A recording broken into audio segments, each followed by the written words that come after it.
지난 시간 강의 말미에 어느 분이 질문을 해주시면서 성경이라고 하는 것을 우리가 상상력을 동원해 가지고 다양하게 해석하는 것이 성서를 읽는 바른 태도일까? 제가 정확하게 기억하지 못하지만 그런 질문이 있었던 것으로 제가 기억하고 있습니다. 사실 이런 그 질문이 나온다는 것 자체가 우리가 성서 문자주의에 상당히 깊이 매여 있기 때문이구나 하는 생각을 갖게 됩니다. 사실 성서의 텍스트라고 하는 것은 그 텍스트의 삶의 자리라고 하는 것이 있죠. 그 시대의 시대 정신을 반영하고 있고 또 그 성서를 기록했거나 혹은 선포했거나 혹은 전승했던 사람들의 인격성이라든지 그들의 언어라든지 어휘라든지 이런 것들이 그 시대 정신과 어울려져서 표현되었다고 볼 수 있습니다. 그러니까 우리에게 중요한 것은 그 시대 정신, 어떤 세계관의 한계에도 불구하고 그 메시지가 오늘까지 우리에게 유의미하게 살아남아 있다고 한다면 그 이야기가 우리에게 전달해주고 있는 삶의 진실이 무엇인지에 대해서 깊이 생각을 해야 한다는 거죠. 이게 성경을 보면서 우리가 늘 가져야 할 생각이라는 느낌이 듭니다. 고대 세계의 지구가 우주의 중심이라고 했던 그런 세계관이 반영되어 있잖아요. 지구가 평평한 것처럼 생각하는 세계관도 그 속에 반영되어 있습니다. 세상이 몇 층 하늘로 되어 있다고 하는 세계관도 그대로 반영되어 있습니다. 문자적으로 이해할 것이 아니라 오늘 그런 이야기가 우리에게 들려주고 있는 삶의 진실이 무엇인지에 대한 관심을 가져야 한다는 얘기죠. 여러분, 사람은 누구나 다 이야기를 좋아하는 존재입니다. 이야기를 하는 것도 좋아하고 이야기를 듣는 것도 좋아합니다. 그리고 인간은 어떤 의미에서는 자기가 들은 이야기로 말미암아 이루어진 존재라고 얘기할 수도 있겠습니다. 어떤 이야기를 듣고 사느냐가 우리의 인생의 방향을 결정한다고 해도 과언이 아니라고 말할 수 있겠습니다. 그런데 이 이야기라고 하는 것, 이것은 사람에서 사람으로 건너가면서 뭔가 변형을 일으킨다는 사실을 우리가 너무나 잘 알고 있고, 그래서 민담이나 이런 것들을 채록하는 사람들은 반드시 채록하고 나서 뒤에다가 뭘 쓰게 되어 있냐면은 이것은 몇 년 몇 월 며칠 날 어디에 사는 아무개로부터 들은 이야기다라고 하는 걸 기록을 해야만 합니다. 왜냐하면은 그 이야기의 구조는 비슷하지만은 지역에 따라서 전하는 사람에 따라서 그 이야기에는 곁가지를 쳐나가기도 하기 때문에 그렇습니다. 성경이 그런 거냐? 그런 건 아니지 않냐? 물론 그런 건 아닙니다. 그러나 성경 속에도 장구한 인류의 경험이 그 속에 녹아들어 있고 그것이 언어화되는 과정을 통하여서 어떤 것은 선택되고 어떤 것들은 버려지고 했다는 얘기죠. 그런데 우리에게 중요한 것은 뭐냐면 선택된 것도 중요하지만은 버려진 것조차도 우리의 사유 속에 가지고 들어올 때 우리는 인생을 풍요롭게 이해할 수 있는 가능성이 열리지 않냐 하는 생각을 해보는 겁니다. 그래서 우리가 지금 그림을 이렇게 본다고 하는 것은 성경의 이야기를 그대로 재현해 놓은 어떤 이미지를 보기 위해서 보는 것이 아니고 그 텍스트를 이 화가들은 어떻게 읽어냈는지 그 텍스트의 이야기를 서사성 있는 그런 이야기를 어떻게 보면 이 차원의 평면 공간 속에 어떻게 배치함으로 그 이야기를 생동감 있게 만들었는지 이런 것들을 보는 게 우리가 그림을 읽는 일이라고 얘기하겠습니다. 그러니까 평면 속에 있는 그 그림들을 우리가 보면서 중요한 것은 뭐냐면 그 속에 있는 서사 구조 같은 것들을 읽어내야 하고 그 얘기는 그림과 감상하는 사람 사이에 깊은 그 대화가 일어날 때 그 그림은 우리에게 뭔가를 말하기 시작한다. 그렇게 얘기해야 하겠습니다. 제가 이제 그 젊은이들에게 꼭 하고 싶은 것 가운데 하나는 제가 가까이 살면 우리 손자 손녀하고도 꼭 하고 싶은 일이 있는데 그림이나 사진 한 장을 보여주고 그 사진 속에서 아이들이 발견한 모든 것을 얘기하게 하고 싶어요. 왜냐하면 우리는 그 속에서 중심이 되는 어떤 이미지들만 보고 마는 경향이 있기 때문에 그렇습니다. 근데 그 속에서 뭔가를 발견하라고 얘기하면은 자세히 보게 되고 얼핏 보았을 때 보이지 않는 것들이 거기에 배치되어 있음도 알게 되죠. 그러면은 그것을 가지고 저는 하나의 세계를 얘기할 수 있기 때문에 그렇습니다. 그림을 본다는 것은 바로 그런 의미일 거다 하는 생각이 들었어요. 자, 우리가 오늘 보게 될 그림은 이제는 좀 지난 시간에 이어서 조금은 색다른 그런 그림을 보게 되었습니다. 여기 보시면은요, 그 자기 시대를 하늘의 눈으로 주석하는 사람들, 그렇게 제가 제목을 달아놨고 거기에 요나의 그림을 하나 여러분에게 제시를 해놨습니다. 이게 여러분 어디 그림인지는 아시겠죠? 미켈란젤로의 천지창조에 나오는 그림입니다. 근데 천지창조 전체를 보여드리지 못하지만은 그러나 제가 이 요나라고 하는 이 예언자를 여기에 드러내놓은 까닭이 뭐냐면 미켈란젤로는 천지창조의 그림을 다 그렸어요. 그리고 딱 두 군데가 비어져 있었습니다. 아직 그림으로 형상화하지 않았죠. 고심을 했을 거예요. 이제 이 그림을 거의 완성을 해야 하는데 내가 이 빈 공간을 누구로 채울 것인가에 대한 고민이 있었을 겁니다. 그때 고민을 할 때 화가는 그냥 머리에 떠오르는 거 그릴 수는 없고 자기 나름대로 뭔가 발언을 하고 싶었을 겁니다. 사람들이 문을 열고 들어와 가지고 천지창조를 바라보는 순간 보이는 장소에다가 미켈란젤로는 여기 요나를 그려놨습니다. 이 그림이 요나를 그린 그림이라는 건 금방 알 수 있죠. 거기 물고기가 보이는 걸 보더라도 알 수 있습니다. 그러니까 물고기 뱃속에 들어갔다가 나왔던 요나의 이야기입니다.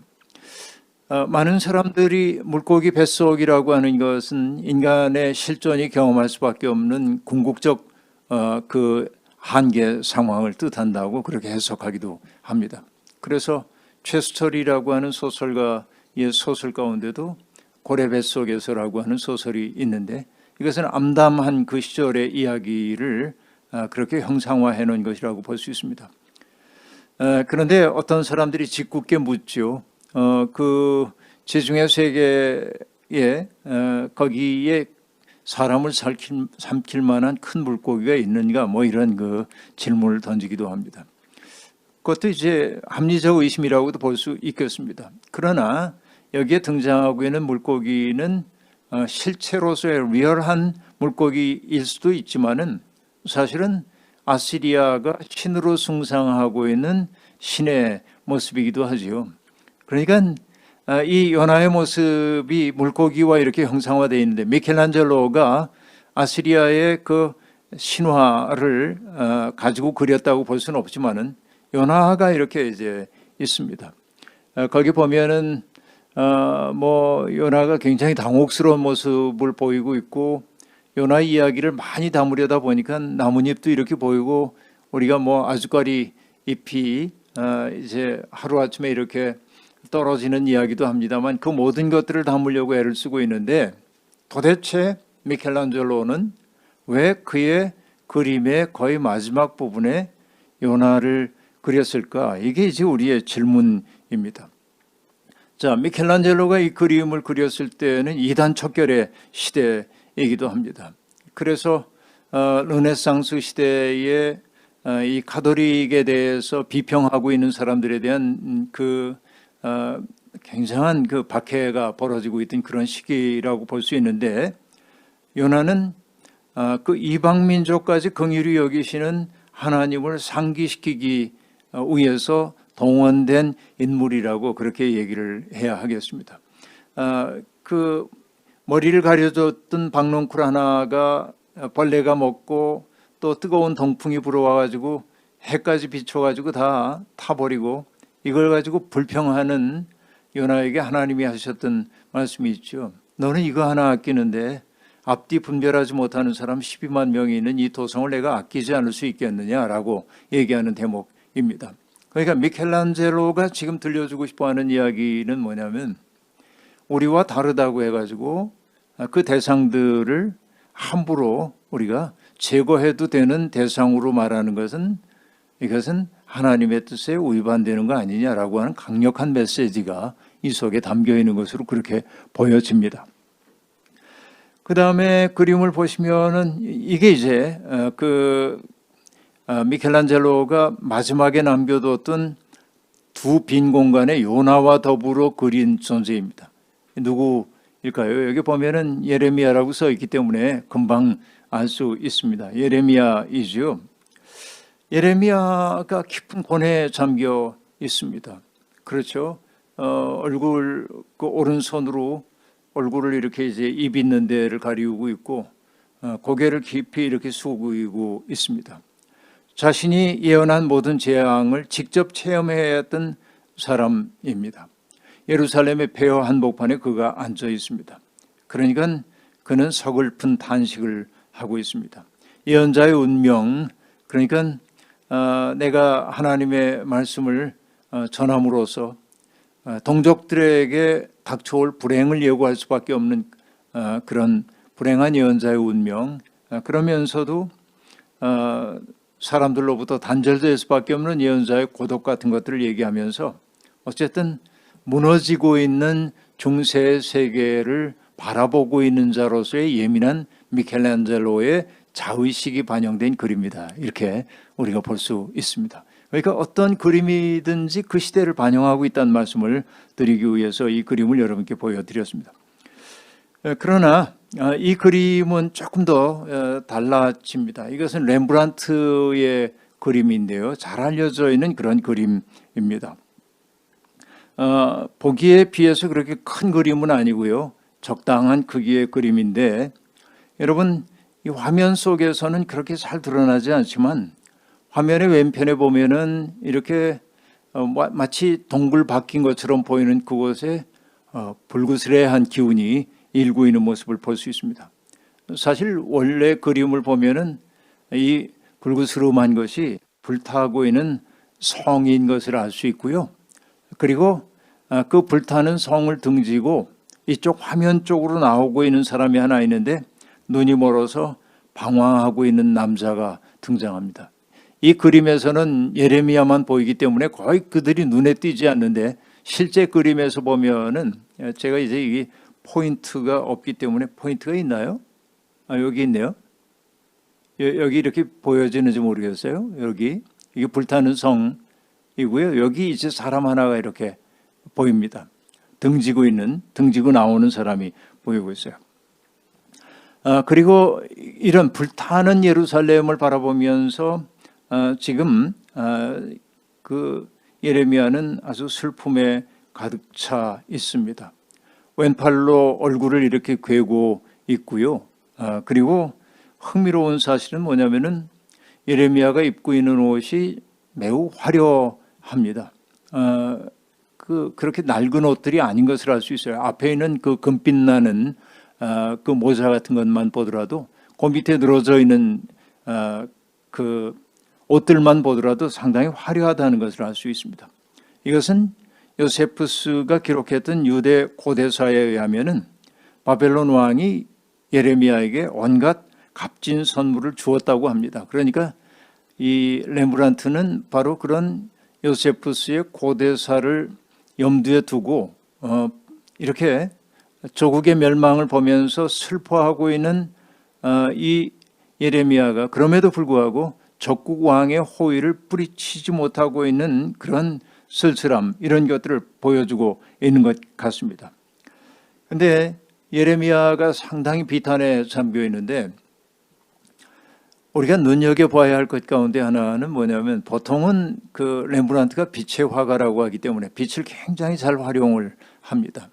근데 빛은 대개 긍정적인 인생의 경험을 하는 경우에 빛이 그것을 비춰지도록 만들고 있습니다. 그런데 예레미야 얼굴을 환하게 비치고 있는 그 빛은 오히려 슬픔의 깊이를 드러내기도 한다는 거죠. 똑같은 빛이 어떤 때는 희망을 말하기도 하지만은 슬픔의 깊이를 말하기 위해서 빛을 사용하기도 한다. 이게 이제 예레미야 그 렘브란트의 놀라운 점이라고 볼 수 있습니다. 근데 여러분 이 그림 보면서 조금 낯설지 않아요? 한 가지 좀 낯설어 보이는 게 있어야 합니다. 그림을 보면. 그게 뭐냐면 예레미야의 오른손이 보이질 않아요. 그죠? 오른손이 옷 뒤에 가려져 있죠. 그리고 오른발도 보이지 않습니다. 보이는 건 왼발 하나뿐입니다. 그리고 턱을 괴고 있는 왼손 이것만 보여요. 근데 여러분 우리가 알지요. 전통적으로 오른쪽이라고 하는 것은 힘의 상징이기도 했습니다. 그러니까 오른쪽 팔과 오른쪽 발이 보이지 않는 예레미야의 이 도상의 모습이 그냥 발언하고 있는 것은 뭐죠? 힘을 잃어버린 조국, 멸망해버린 조국의 그 모습을 형상화해 놓고 있다고 볼 수 있습니다. 그리고 왼팔은 근심에 잠긴 사람들의 특유의 포즈로 얼굴을 괴고 있고, 그리고 맨발로 드러난 입고 있는 옷에 비해서 맨발이잖아요. 여기에 고급 신발이 신겨져 있지 않잖아요. 그러니까 이 맨발이 뜻하고 있는 것은 뭘까요? 갈 길을 잃어버린 존재의 쓸쓸함 같은 것들을 그대로 보여주고 있잖아요. 이게 상당히 흥미롭습니다. 그런데 이 속에서 한 가지 희망이 보입니다. 그 희망이 뭐냐면 이 예레미야가 절망과 비탄 가운데 몸을 지탱하고 있는 것이 가만히 보면은 거기에 비벨이라고 적혀 있어요. 성경입니다. 성경을 꿰고 있는 거예요. 자신이 맞이할 수밖에 없는 불행한 현실을 슬퍼하고 있지만은 그러나 회복을 약속하신 하나님의 그런 그 신실하심, 바로 그것을 의지하고 있음을 보여주고 있습니다. 슬픔과 절망, 갈 곳을 잃어버린 존재의 비탄, 이런 것들이 드러나고 있지만 그러나 드러내지 않고 하고 있는 말은 뭐냐면 그 속에서도 희망이 있다라고 하는 걸 보여주는 거죠. 이게 이제 이 그림 속에서 우리가 읽어볼 수 있는 내용이라고 우리가 얘기할 수 있겠습니다. 자, 이런 이야기는 정말 많은데 신약으로 조금 넘어가서 이야기를 나눠보려고 합니다. 저한테 이제 기회가 많으면은 신약 성서의 이야기 전체를 한번 소개할 수 있는 기회가 있더라면 좋겠지만 그럴 수 없으니까 몇몇 상황만 가지고 여러분께 이야기를 나누려고 합니다. 먼저 수태고지 산골 처녀 마리아에게 가브리엘 천사가 와가지고 내가 성령으로 말미암아 잉태할 거다라고 하는 그 말을 예고하는 수태고지가 여기에 등장하고 있습니다. 여기 이 그림은 어떻게 보면은 아주 도상학적 전통에 충실한 그런 그림이라고 볼 수 있습니다. 가만히 보면요, 우리에게 낯설게 여겨지는 게 뭐냐면 갈릴리 산골 마을에 살고 있는 그 마리아의 집 같지가 않아요. 여기 보면은 아치가 2개나 있고요. 이것은 아주 귀족 집안이죠. 아치가 이렇게 있다고 하는 것은. 그러니까 이 당시에 마리아의 의상이 어떠한지를 보여줘요. 이 안젤리코 그 당시에 마리아라고 하는 존재가 얼마나 중요한 존재인지에 대한 이야기가 이 속에 벌써 이제 반영이 되어 있습니다. 여러분 아시다시피 가톨릭과 개신교의 차이를 얘기할 때 이제 마리아를 숭배한다 개신교인들이 가톨릭 비판하는데 이제 흔히 하는 얘기이기도 합니다. 가톨릭은 또 변증하죠. 우리는 마리아를 예배하지는 않는다, 존숭할 뿐이지 이렇게 말하기도 합니다. 근데 개신교회가 그렇게 이 성모에 대해서 깊은 관심을 갖지 않는데 가톨릭이 오랫동안 성모에 대한 관심을 가졌던 까닭 가운데 하나는 사실 기독교가 전파되어 가고 있던 루트를 보면은 팔레스타인 땅에서 소아시아를 거쳐가지고 그리스, 로마 세계, 그리고는 영국 이렇게 이제 퍼져가고 있는데 바로 지중해를 내해로 거느리고 있는 그 지역이 가장 중요하게 생각하고 있었던 신이 뭐냐면은 그 어머니 모신이란 말이에요. goddess. 어머니 모신 숭배라고 하는 게 있죠. 모신은 굉장히 이제 수용적이고 포용적입니다. 그러나 거기에 비하면은 이제 남성 주체화되어 있는 신들은 굉장히 엄격하고 그리고 짓궂고 처벌하고 이제 그러는 거죠. 그러니까 그 사람들 속에는 이 지중해를 내로 거느린 그 세계 사람들에게는 그 세벨레를 비롯한 뭐 다른 이름으로도 뭐 굉장히 많이 등장하잖아요. 아프로디테로 등장하기도 하고 아르테미스로 등장하기도 하고 다양한 모습으로 이렇게 등장하고 있는 여신의 자리를 슬그머니 마리아가 대신하도록 해왔던 거죠. 그러니까 마리아를 통해서 그 가디스에 대한 마음속에 은밀한 욕망 같은 것들을 채웠다고 얘기할 수 있겠는데, 근데 어쨌든 이 마리아가 얼마나 중요한 존재인지가 여기 아치, 정면으로 보이는 것만 하더라도 두 개의 아치가 바로 그런 존재의 위대함을 드러내 보여주고 있고요.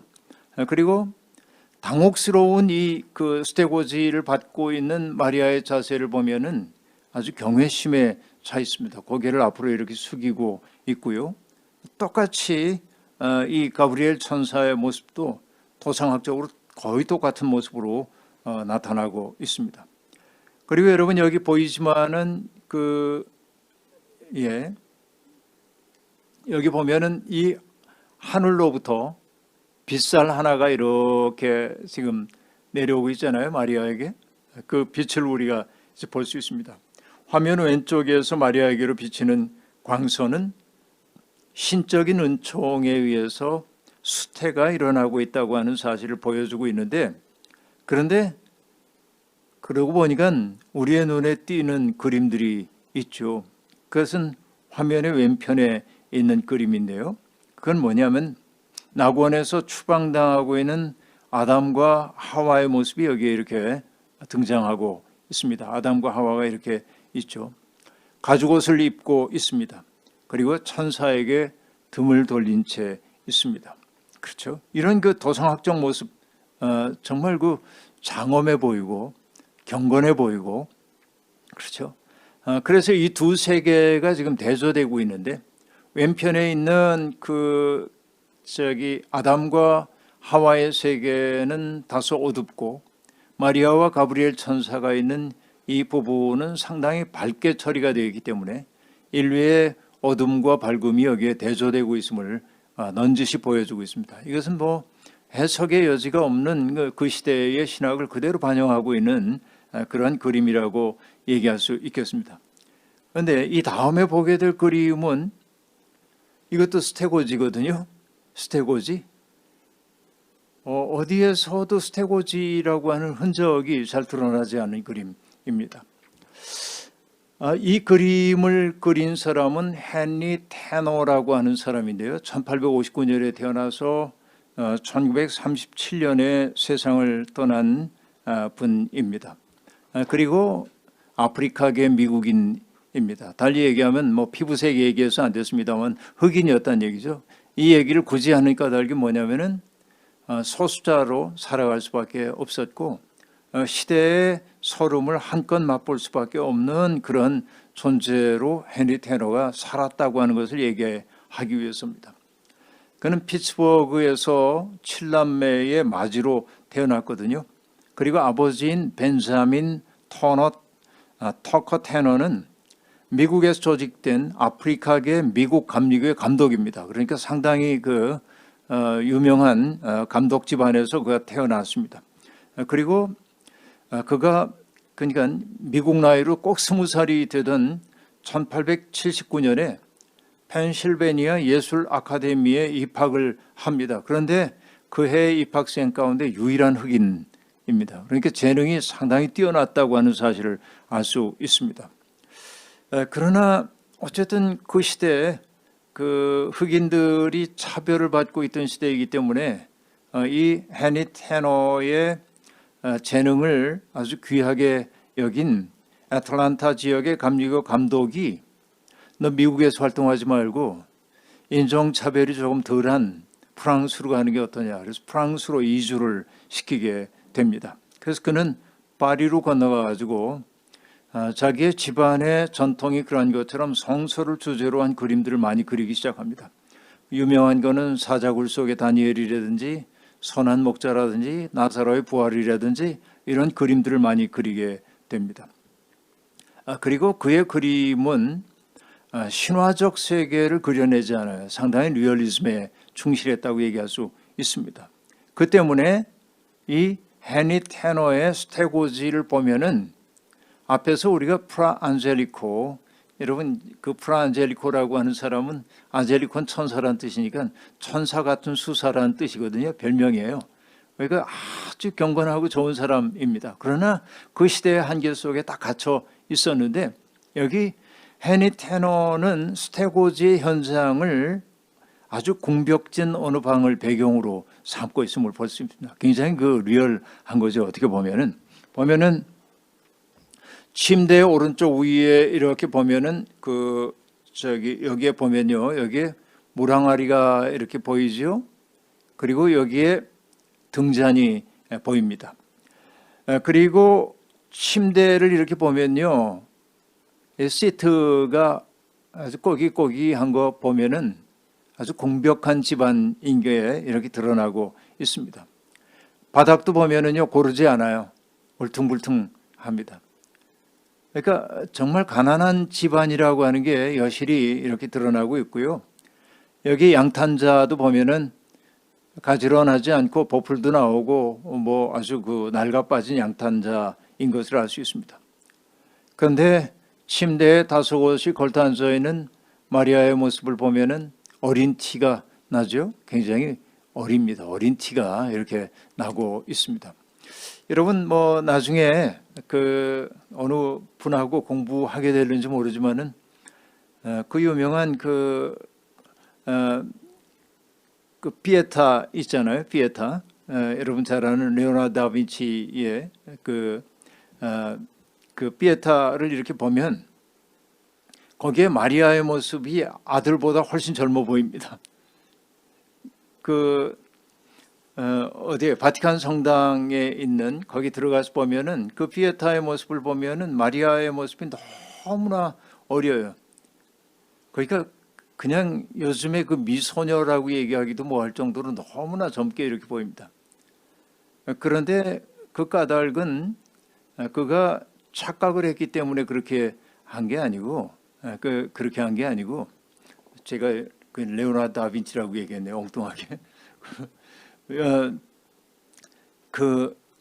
사실은 마리아를 성처녀로 이제 그려내는 전통이 있기 때문에 그렇게 했던 거죠. 근데 여기도 보면은 헤니 테너도 이렇게 아주 아주 앳된 그런 모습으로 얘기를 하고 나타나고 있습니다. 입고 있는 옷을 보세요. 기독교의 전통적인 도상에 의하면 마리아가 입고 있는 색깔은 파란색이거나 붉은색이어야 합니다. 영광의 색이죠. 파란색이라는 게. 그렇죠. 그리고 빨간색은 은혜의 색이죠. 그러니까 그런 옷을 입고 있어야 되는데 빨간색도 없고 파란색도 없어요. 그러니까 아주 그야말로 순박한 그런 옷차림의 사람인 것을 알 수 있습니다. 마리아는 화면의 왼편을 채우고 있는 빛 기둥을 바라보고 있습니다. 여기 빛 기둥이 이렇게 보이죠? 빛의 기둥이 보이죠? 이 빛은 뭘까요? 헤니 테너는요, 가브리엘 천사를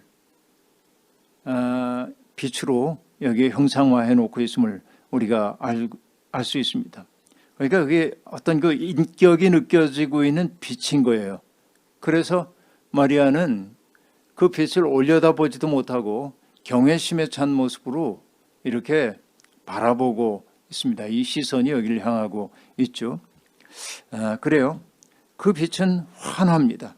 하지만은 그렇게 눈부셔서 사람을 압도하지는 않습니다.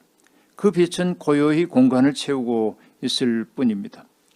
그런데 정말 재미나는 거는 이거 그냥 제가 그렇게 보는 거예요. 여기 보면 선반이 이렇게 있잖아요. 선반이. 여기 물항아리가 또 하나 여기 올려져 있는 것을 볼 수 있습니다. 선반에 의해서 좌우로 이 빛기둥이 분할된 것처럼 보여서 은근히 십자가의 모습을 보여주는 것처럼 제게는 보여요.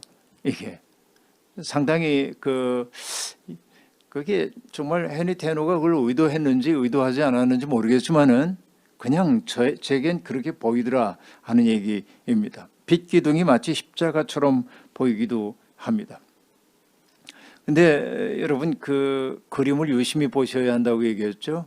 여기에 보면은 이 물항아리가 여기 하나가 있고 여기 또 하나가 절반 정도가 나타나고 있고 여기도 물항아리가 이렇게 있죠. 물항아리가 이렇게 배치되어 있음을 우리가 알 수 있습니다. 그러면은 그 항아리가 상징하는 것은 뭘까요? 어쩌면 마리아가 예수님을 품는 그릇이라는 사실을 넌지시 드러내기 위해 배치된 것이 아닐까 그런 생각을 한번 해보는 겁니다. 어쨌든 그런 가능성이 있겠다 하는 생각입니다. 헤니 테노의 스테고지하고 앞에서 여러분 보셨던 프라 안젤리코의 스테고지하고 글쎄 훨씬 더 익숙한 것은 아마도 이 스테고지가 여러분들에게 훨씬 더 익숙하게 들어올 겁니다. 그러나 이 스테고지는 가만히 생각해 보면 누가복음에서 전달하고 있는 혹은 마태복음이 전달하고 있는 스테고지의 상황과 매우 유사하겠다 하는 느낌이 든단 말이죠. 여러분 그 남미에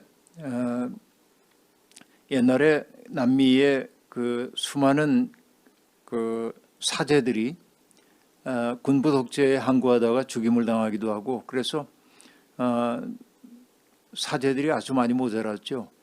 그래서 사람들은 사제가 없는 그 빈 공소에 사람들이 이렇게 모여가지고 성경도 읽고 또 함께 기도도 하고 그런 모임이 있었는데 그 모임의 이름을 뭐라고 하냐면 Basic Christian Community, 그래서 BCC라고 얘기를 했어요.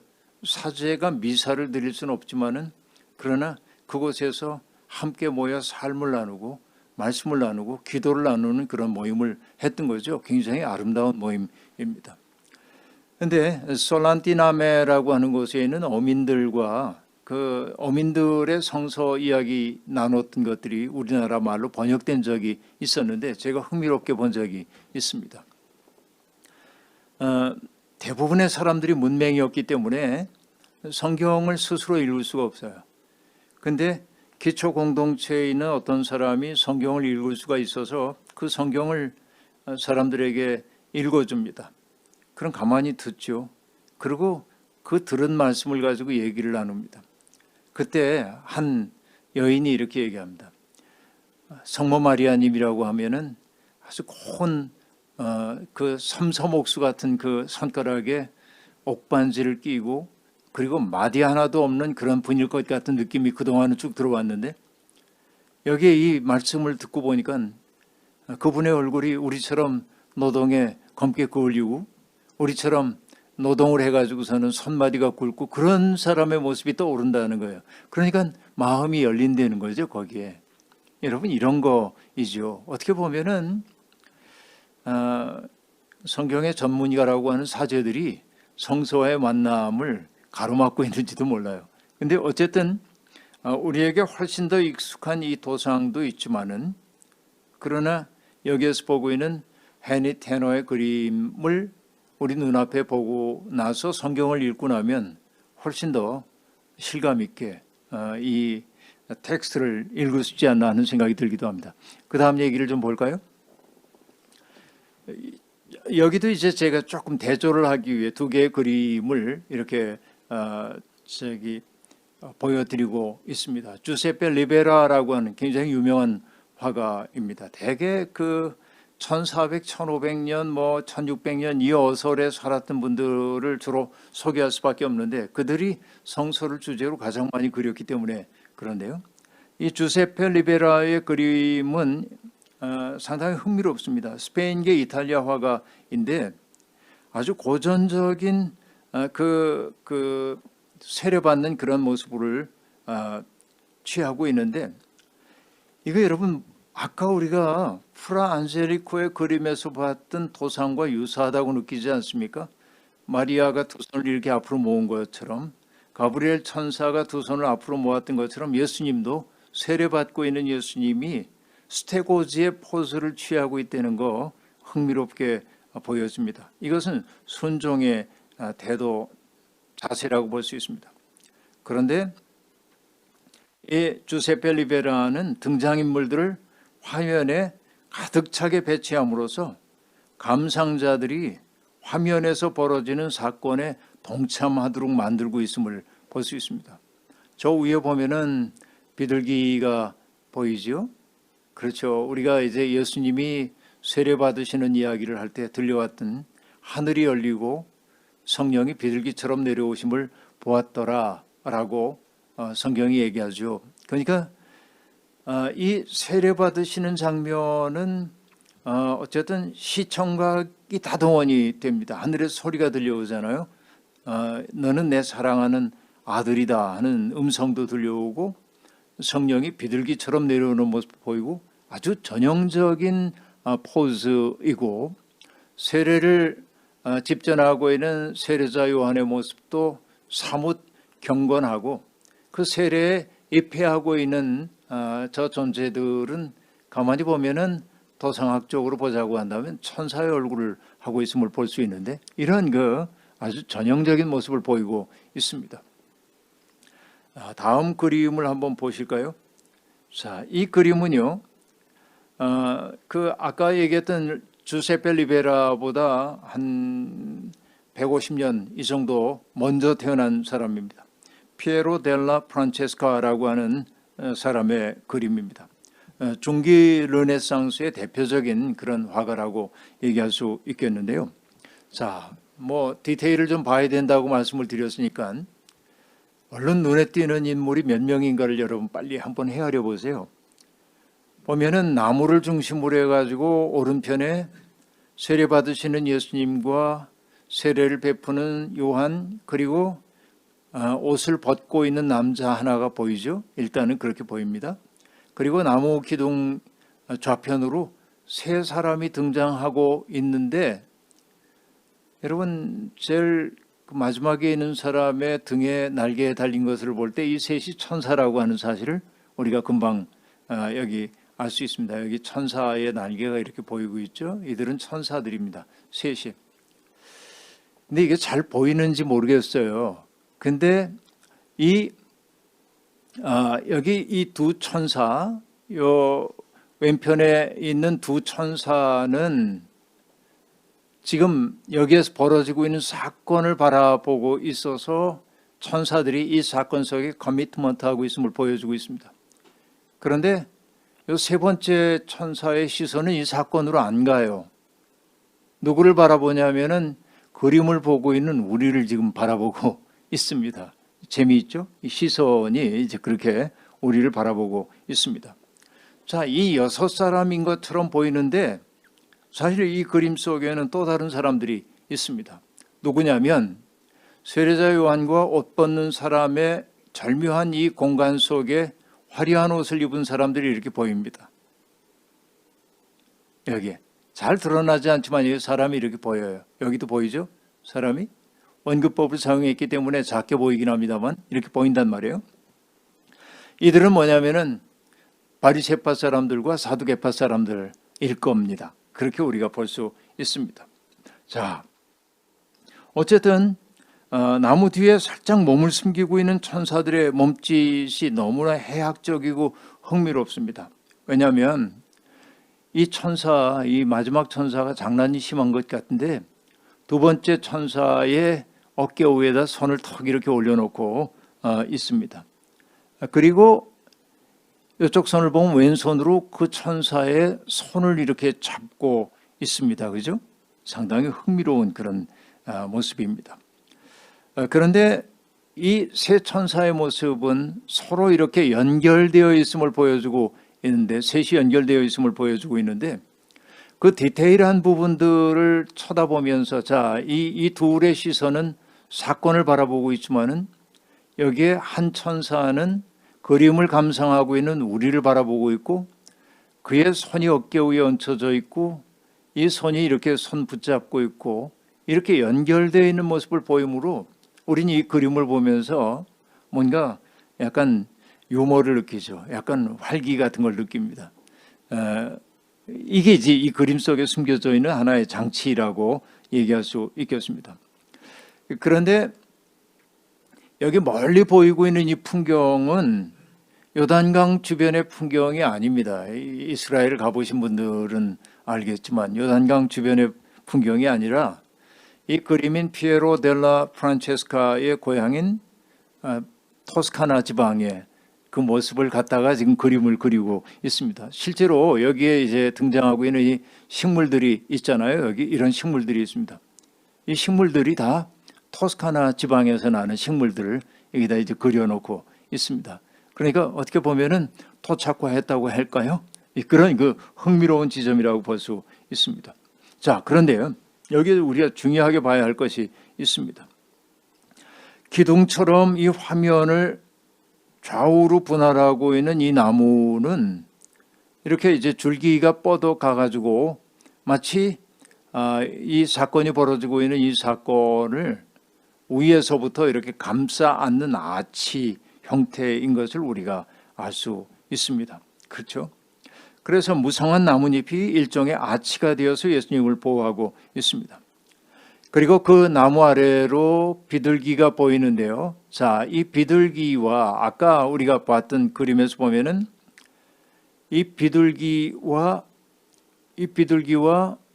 세례 이 물 담은 이 조개 껍질 같은 것과 예수님의 머리가 일직선을 이루지 않죠. 그런데 이 그림에서 보면은 이 비둘기와 세례를 베푸는 이 그릇과 예수님과 가슴 앞에 모은 이 손 자세가 완벽한 일직선을 이루고 있습니다. 나무와 똑같죠. 지금 똑같은 일직선을 이루고 있다는 사실을 우리가 알 수 있습니다. 완벽한 수직을 이뤄서 지금 예수 그리스도를 통해서 어떤 수직의 사건이 인간 세계 속에 어떤 신적 사건이 벌어지고 있다는 사실을 넌지시 우리에게 일깨워 보여주고 있고요. 여러분 그 앞에 그림에서 보면요, 다시 한번 보면요, 여기에서 세례자 요한을 보면 경건해요. 그렇죠? 자신감에 차 있기도 합니다. 당당합니다. 그런데 이 그림 속에서 보면은 여기 세례자 요한의 얼굴 잘 보이십니까? 당혹감이 가득 차 있습니다. 어떤 당혹감일까요? 당신이 내게 세례를 주는 게 옳을 텐데 어떻게 당신이 내게 와서 세례를 달라고 합니까? 이건 안 될 일입니다 하고 얘기해요. 어떻게 그걸 할 수 있냐고요? 자, 이 손을 보세요. 왼쪽 손. 긴장해 있는 거잖아요. 평안하지 않죠? 발 보세요. 여기 뒤로 뻗고 있는, 주저하고 머뭇거리고 있음을 보여주고 있습니다. 그러나 예수님은 이렇게 하는 것이 하나님의 의를 이루는 거라고 하면서 태평하게 세례를 받아들이고 있음을 볼 수 있습니다. 그래서 동일한 사건을 놓고 등장인물들의 그 어떤 그 도상학적 몸짓이 달라질 때 이 사건을 어떤 방식으로 해석해야 하는지 우리에게 상당히 많은 시사점을 던져주고 있다고 그렇게 말할 수 있겠습니다. 자, 그 다음에 보실 그림은 복음사가 마태 얘기, 그 렘브란트의 그림하고 여기 카라바지오 그림인데요. 제가 이거는 건너뛰려고 하는 까닭이 뭐냐면은 나중에 김학철 교수님이 이거 설명하시더라고요. 그래서 이거는 패스 넘어가도 될 것 같습니다. 제가 시간이 없어가지고 여러분께 제시하지 못한 그림이 있는데 어떤 그림이냐면 예수님의 십자가 처형당하신 그림 가운데 여러분이 꼭 보셨으면 좋겠는 그림이 하나 있는데 여러분 그냥 숙제로 드립니다. 한스 홀바인의 그림인데요. 예수님 십자가에서 내려진 예수 그리스도의 모습인데 보신 적이 있을 거예요. 굉장히 길쭉한 그림입니다. 길쭉한 그림인데요. 그 그림 속에 그 정말 관 속에 들어간 것 같은 그 예수 그리스도의 모습, 관이에요. 그대로 관 같은 모습으로 이렇게 되어 있는데 거기에는 예수님에게는 어떤 신성도 초월성도 느껴지지 않습니다. 얼굴은 구타를 당해가지고 끔찍하게 뭉개져 있고 부어 있습니다. 그리고 상처는 퍼렇게 괴사가 일어나고 있음을 볼 수 있습니다. 눈은 뜨고 있는 것처럼 보이는데 찌그러져서 거의 감진 상태이고요. 흰자위가 드러나고 있습니다. 여러분, 이 한스 홀바인의 십자가에 내려져서 무덤에 묻힌 예수 그리스도의 이 모습을 보고 충격을 받은 사람이 한둘이 아니겠지만 유명한 사람이 하나 있습니다. 누구냐면 도스토옙스키입니다. 도스토옙스키가 이 그림을 보고 너무 큰 충격을 받아요. 그래서 도스토옙스키가 정교의 신앙의 어떤 정수를 보여준다고 얘기할 수 있는 백치라고 하는 소설에서 이 그림을 아주 중요하게 다룹니다. 분석을 하고요. 그리스도를 이해하기 위한 매우 중요한 하나의 도구로 쓴다 하는 얘기입니다. 나중에 한번 여러분 꼭 이 그림 한스 홀바인의 그림을 보시면 좋겠고, 마티아스 그리네발트의 이젠하임의 성 안토니우스 소원에 그린 십자가 책형, 이거는 제가 이제 여러 시간 그 사람들에게 그림 설명할 때 그 이젠하임의 그림만 가지고도 여러 시간을 얘기해야 하는데 이거 할 수가 없어가지고 빼놨는데, 기회가 되면 여러분 마티아스 그리네발트라고 하는 분의 이젠하임 재단화라고 하는 그림을 보시면은 병자들을 치유해 주는 곳이었거든요. 안토니우스 도원이라고 하는 데가. 근데 거기 예수님의 모습이 이 한스 홀바인의 그림하고 비슷하게 너무나 참혹합니다. 그런데 안토니우스 병 같은 거 걸려가지고 찾아왔던 사람들이 그런 예수님의 모습을 보고 위로를 받습니다. 우리처럼 이런 고통을 겪고 있는, 그래서 이제 치유도 일어나고 그랬는데, 어쨌든 그 그림 넘어가고요. 이젠 별로 시간이 없는데요. 자, 이렇게 보겠습니다. 이건 유명한 그림이죠. 카라바조라고 하는 사람의 그림입니다. 우리가 흔히 얘기하기를 도마 그러면은 회의에 빠진 그런 사람으로 우리가 흔히 얘기를 해왔습니다. 믿음과 의심이라고 하는 것은 서로 배치되는 것처럼 그렇게 여겨왔던 것이 사실입니다. 그러나 카라바조는 그렇게 보지 않는 것 같습니다. 사실 이 카라바조는 상당히 문제적인 인물입니다. 말썽쟁이고요. 어디 가든지 주먹을 휘두르고요. 사람을 죽이기도 하고요. 그래서 도망 다니고요. 근데 정말 빼어난 그런 화법을 가지고 있기 때문에 그는 굉장히 중요한 그림을 많이 그리는데, 카라바조의 그림은 엽기적인 게 많습니다. 목 자르는 게 굉장히 많은데요. 정말 목 자르는 그림이 정말 많아요. 이분의 그림 가운데. 근데 여기에 의심하는 도마라고 하는 이 그림은 정말 유명한 그림이죠. 카라바조는 모든 것을 검증해 본 후에야 사실로 확증하는 르네상스적인 태도를 이 그림 속에 담아내고 있습니다. 그렇죠. 극적인 장면을 아주 사실주의적으로 그렸다라고 하는 말입니다. 거듭해서 제가 말씀을 드렸습니다마는 중세 성화에 나타나는 성스러움이나 초월성은 하나도 등장하지 않습니다. 화면 한복판에 네 인물이 등장하고 있는데요. 마치 한 덩어리인 것처럼 보여요. 한 군데만 집중하고 있기 때문에 그렇습니다. 그렇죠. 그들의 얼굴을 비치고 있는 빛을 보면은 그들이 얼마나 심리적으로 긴장하고 있는지를 보여주고 있습니다. 네 사람의 시선이 모두 다 한 곳을 향하고 있습니다. 예수님은 겉자락을 이렇게 걷어 올린 채 옆구리를 드러내고 있습니다. 가슴 밑에이죠. 여기를 보여줘요. 가로로 길게 벌어진 창날의 상처가 깊습니다. 그 상처 자국은 굉장히 창백하게 보입니다. 그리고 예수님의 얼굴을 보면 평안한 얼굴이 아니에요. 피로한 기색이 역력한 그런 모습으로 형상화되어 있습니다.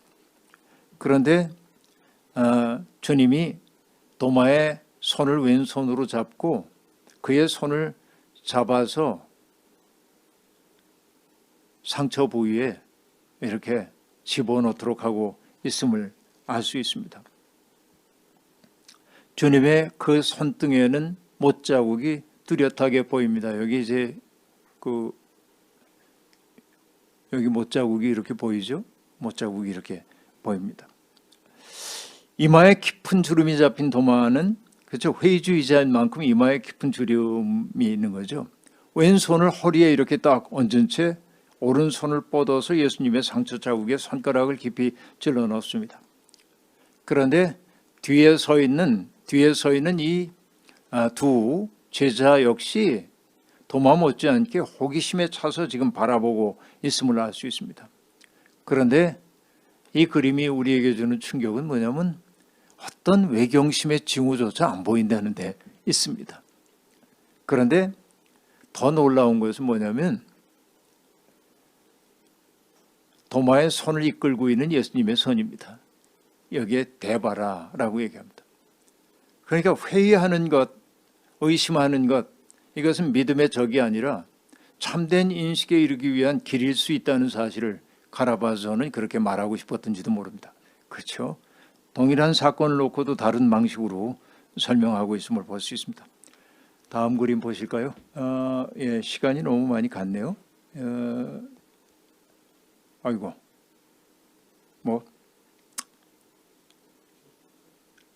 네, 네, 예, 조금 늦게 시작해가지고 이제 그렇게 됐는데요.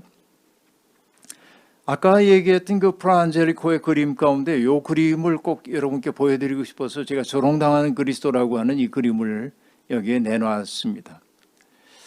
굉장히 재밌는 그림입니다. 이 그림이 산마르코 국립미술관에 걸려있는 그림이고 상당히 큽니다. 181 곱하기 151 대형 그림인 것을 우리가 알 수 있습니다.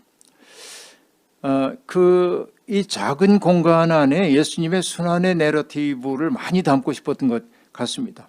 그런데 특정한 상황을 좁은 이 화폭 속에 다 담을 수가 없기 때문에 이 프란젤리코는 어떻게 할까 고민을 하다가 도상학적 상징들을 활용하기로 작정을 한 것으로 보입니다.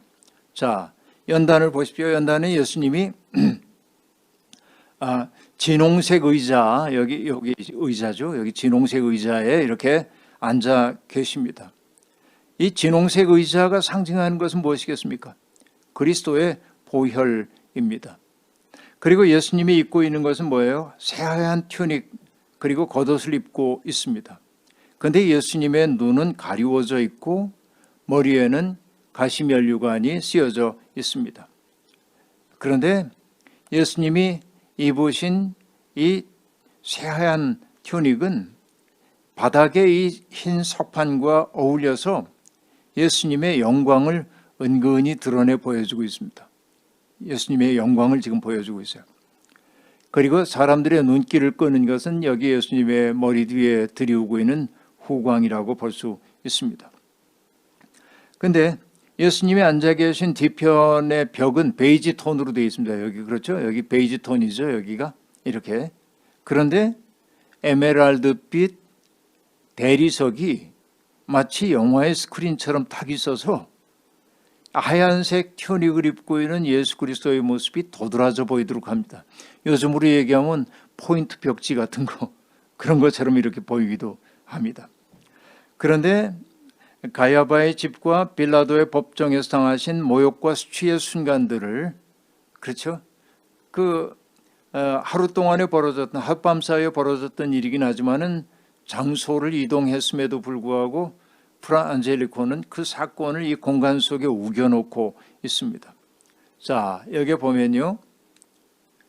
여기 군인의 투구를 쓴 여기 군인이 예수님에게 침을 뱉고 있습니다. 그렇죠? 침을 뱉습니다.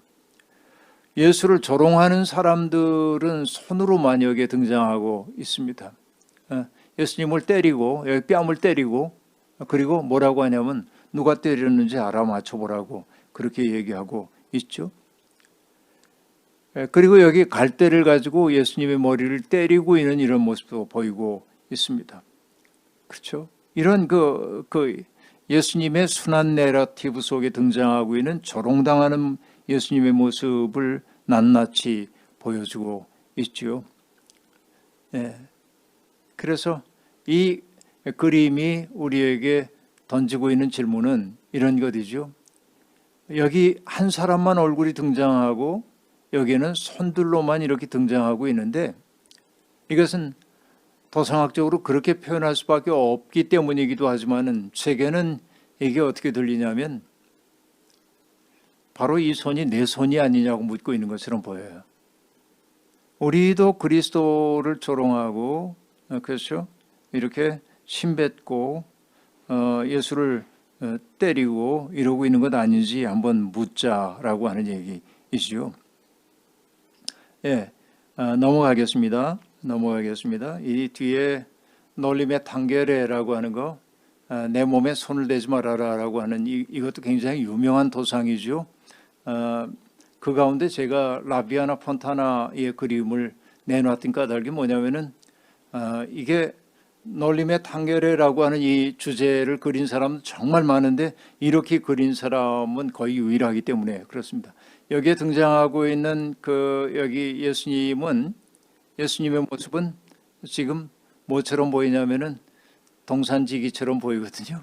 동산지기. 그러니까 부활 내러티브에 그대로 등장하고 있고 그렇게 도구도 들고 있는 것으로 이렇게 보이기도 하는 것이죠. 뭐 이건 넘어갈게요. 설명할 시간이 없어서. 또 그러나 이제 제게 중요한 것은 뭐냐면은 결국 우리가 신앙이 깊어진다고 하는 것은 다른 것 아니고 일상 속에서 우리가 하늘을 살아내는 것이 진정한 신앙이라고 본다면 일상의 성화라고 하는 것 없이 우리가 거룩함을 말할 수 있겠는가 이렇게 저는 생각을 해보는 겁니다. 구상 선생의 시를 제가 좋아하는데요. 구상 선생님이 그런 얘기 하지요.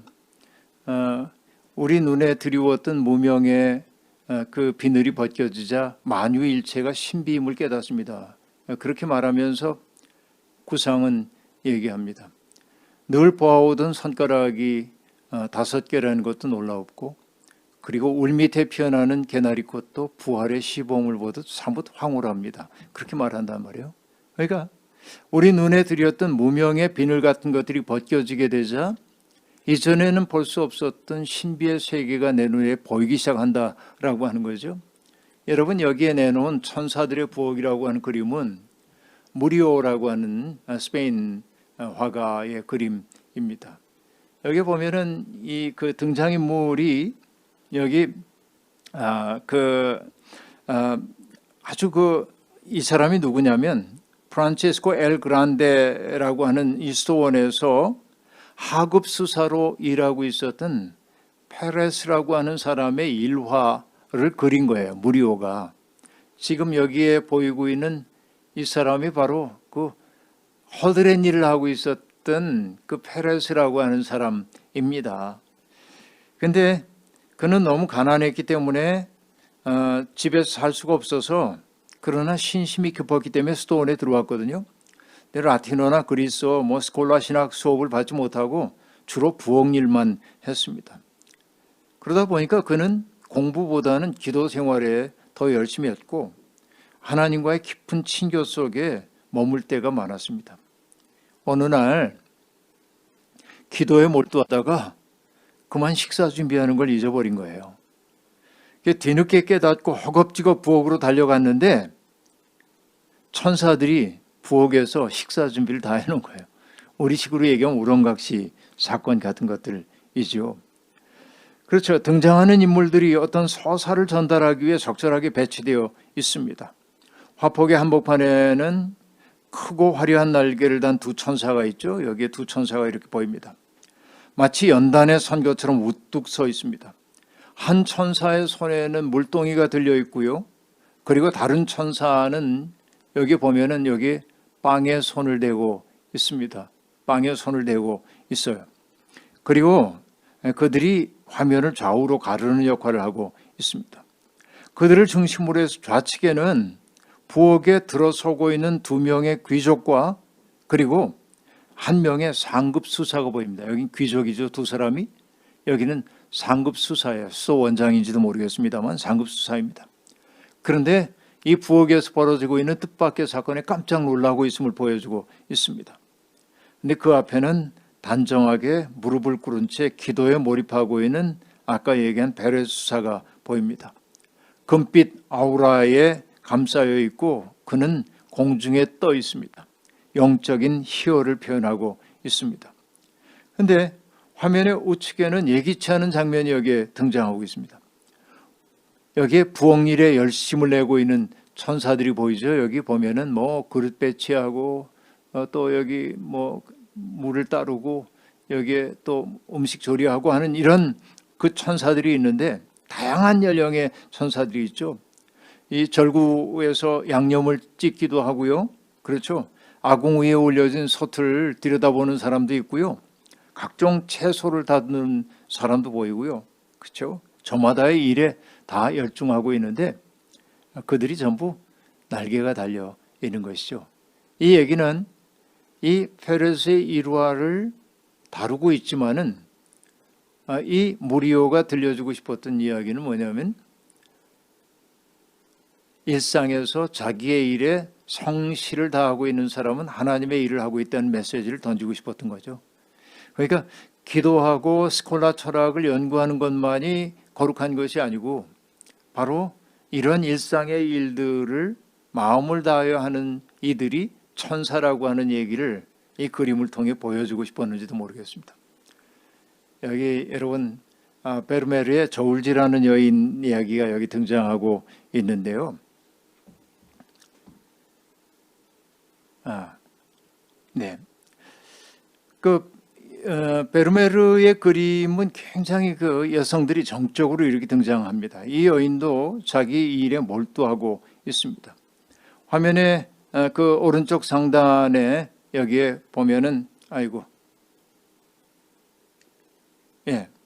상단에 보면은 자그마한 창문을 통해 왼쪽이죠. 왼쪽 상단에 여기 빛이 비춰들고 있음을 알 수 있습니다.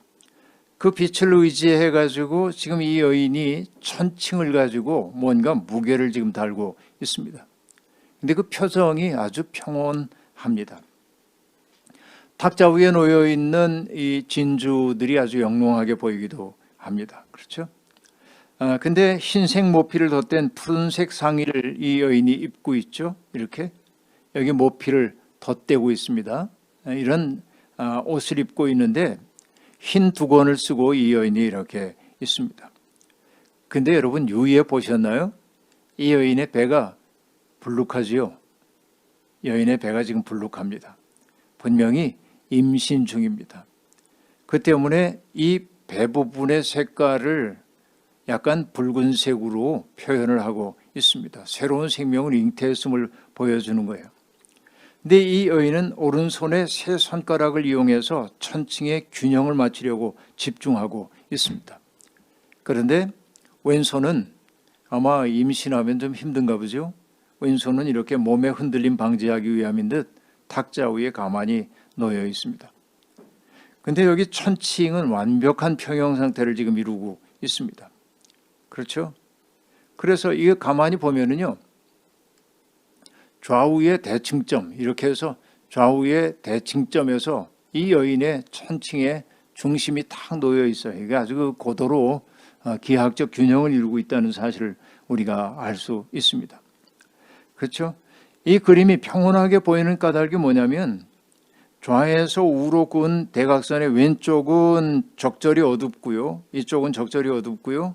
오른쪽은 밝기 때문에 이 명암의 대조가 그림을 평온하게 보이게 만듭니다.